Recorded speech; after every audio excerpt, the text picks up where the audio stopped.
Hey guys, my name is Nachum Russell. You can call me Russ. I'm here with my boy Mr. Hendrix. I've had Hendrix for about 2 months now, and he's doing great, enjoying my crew nicely. I have 2 other dogs. Mr. Hendrix is my 3rd. And he's gotten really relaxed, learned the rules of the house, so now it's time to introduce him to his remote collar training. So I'm training him remote collar so that we can have him off-leash reliable. I want to be able to take him on hikes and swimming and all that type of fun things. And the safest way to do that is using remote collar. So the first step that we're going to do is finding his working level. So working level is the lowest level that the dog feels that sensation of the remote on their neck. That's the level that we're going to start to work with him on for all of his obedience skills. We're going to lay it over his prong collar since he already understands his prong collar fairly well. Hendrix, come here, boy. Sorry guys that it's unclear in the video, but I'm doing the best I could so I can document and share with y'all. So we put his collar on nice and snug so that it's going to make contact. He has thick fur and long fur, so he's using the thick contact points, the longer ones. And what we're going to do is we're going to start from the lowest level, from a 1, and I'm going to tap it on the continuous button, just tap, tap, and wait till we see a little bit of a reaction from him to show that he's feeling it. Let me disconnect this so y'all can see what's going on.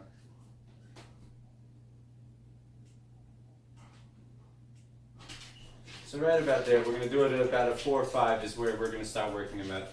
The first thing that I like to work on for remote collar training, for conditioning the dog to understand the remote, is recall. It's number 1, the most important command that you're going to ever have with your dog. And number 2, it's one that is easy for him to get what you want. Because the first step of teaching the remote is just teaching him that when you feel this new sensation on your neck, it means I'm talking to you, come back to me.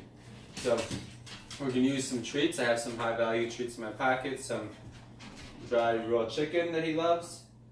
We're going to use some of those to keep him motivated. We want to use a lot of food when we're doing remote collar training. We want the remote sensation to be just a background sensation in his neck, and we're just teaching him what it means. It's a very foreign thing to him, so it's teaching him a new language, and we're going to make it fun and easy for him.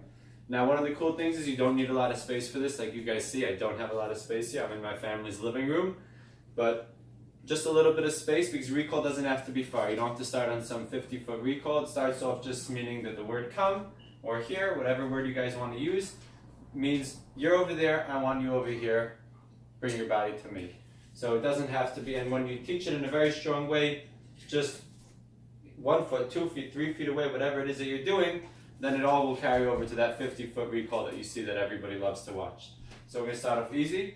I'm not going to be talking much during the actual video. I'm just going to be working with him, but I'll hold my hand up so you can see, hopefully. I know I'm a little bit far from the camera. Again, I'm doing the best I could, but that you'll be able to see when my finger's on and off, okay? So what I'm going to do is I'm going to press the button, applying pressure. I'm going to say the word come when I press the button, so the k of come is going to be matched up to the sensation to pressing the button. When he comes to me, I'm going to release the pressure from his neck, moving my finger off the button, and match that up to the good of good. And when he comes all the way to me, he's going to get a reward. All right? Let's see how it goes. Come. Good. All right? So he knows recall already, which is good. It makes it easier. But now we're just matching up this sensation to the command that he already knows. It's much better to be teaching a command prior to using the remote, and then just matching it up to what he already knows. Come. Good. Floor's a little bit slippery in here, so he's sliding around, but that's all right. Come. Good. So as soon as his body turns around that he's coming all the way to me, that's when I'm releasing the pressure from it. I want him to show that he's committed to coming my way, not that he's just kind of half-assed about it. Come. Good. So when we get that full body turnaround, release the pressure, match it up with the word good, and then he gets his reward. Come. Good.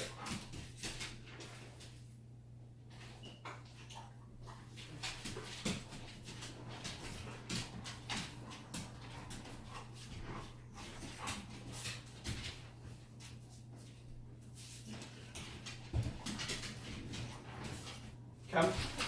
Good. And yes, it looks like he's working for the treats right now, which is totally fine, because the remote is just a background sensation. We're going to wean him off the treats real quick, but right now we're using food to keep it exciting, keep him motivated as a reward for coming, and to really make it that this is more of a positive thing than negative, the way a lot of people look at it, and to keep the stim sensation that's on his neck really background, and that he's working for me, and that this is just coming into his neck and he's slowly learning a new language with it. Come? Good.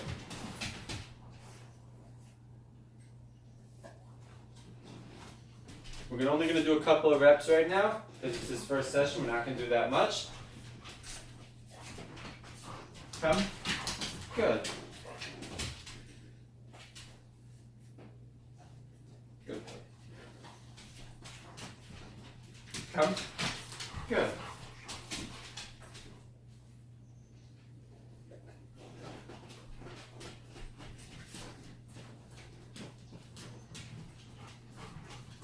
Come. Good.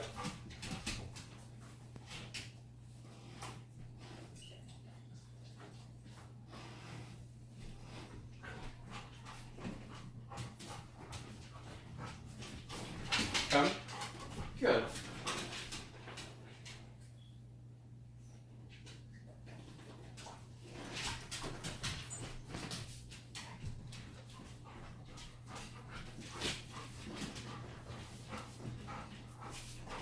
Come. Good.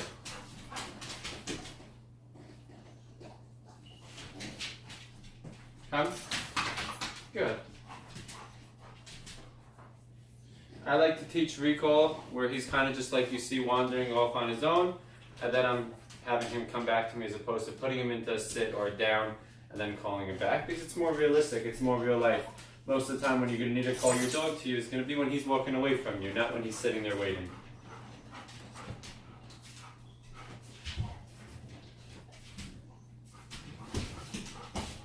Come.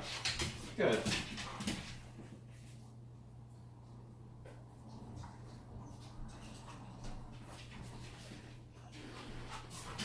Come. Good.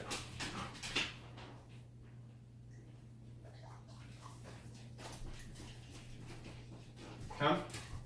Good.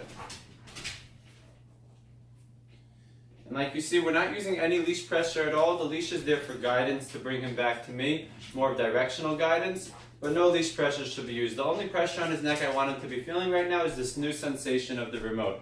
I don't want any leash pressure from the crown collar or whatever collar you're using. I want it just to be matched up to this new sensation. This way he's really learning it. Come. Good.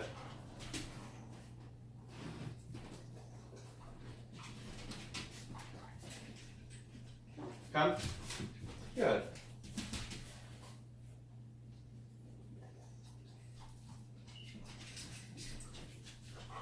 Come. Good.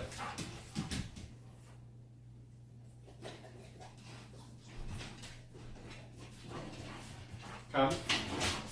Good.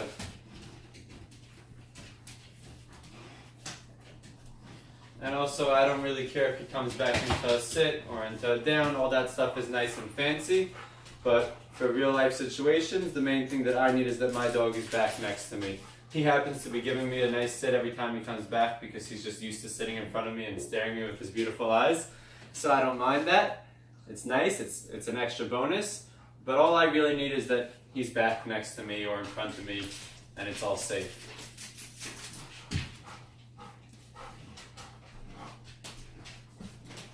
Come. Good.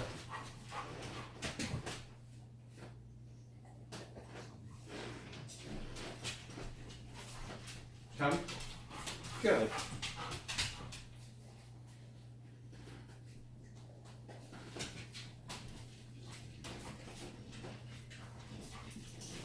Come.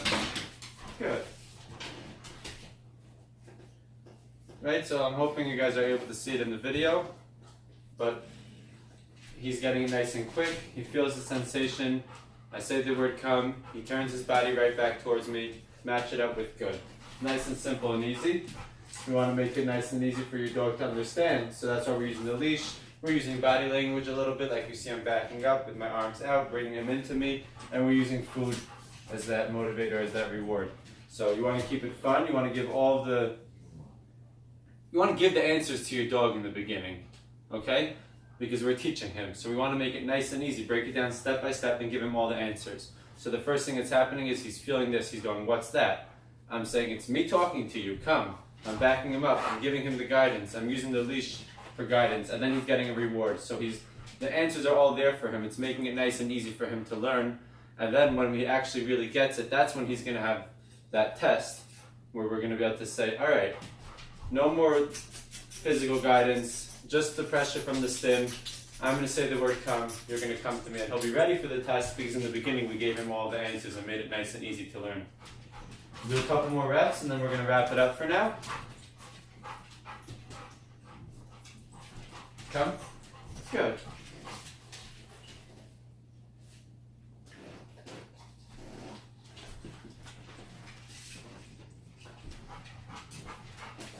Come. Good.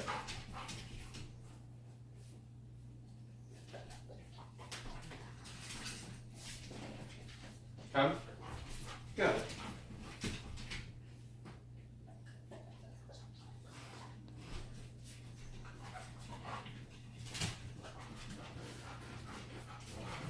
Come. Good.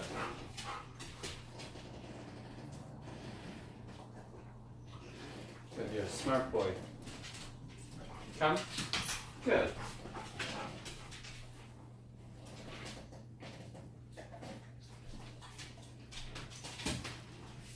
Come. Good.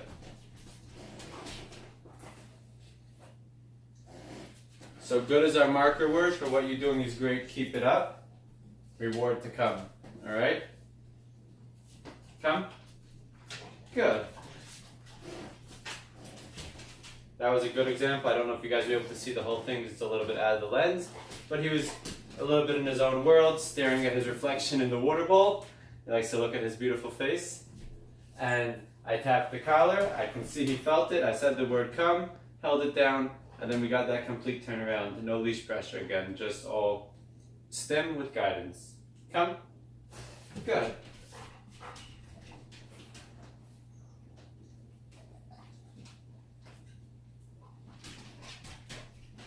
Come.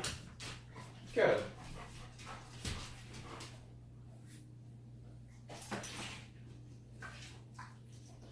Good boy. Mr. Hendrix. Come. Good. All right. Come. Good.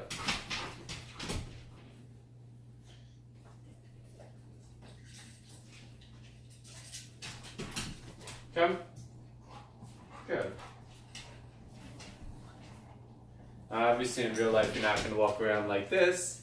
I'm just holding it up so hopefully, I know it's hard to see in the video, but hopefully you're going to be able to see the release of the pressure with my finger.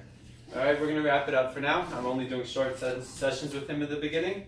Since it's all learning, we want to keep it short. So that's that. I'm going to try to document every day as we slowly get him completely off-leash reliable. Hopefully I'll be able to get a better camera in the process of this and a better tripod so it won't be as slanty and you'll get a better view. But thanks guys for watching through with me. I hope you got something out of it. And if you did, let me know. And if it's something you want to see in it, let me know. But that's that. That's Mr. Hendrix, Remote Collar Training Session 1. Thanks for watching guys.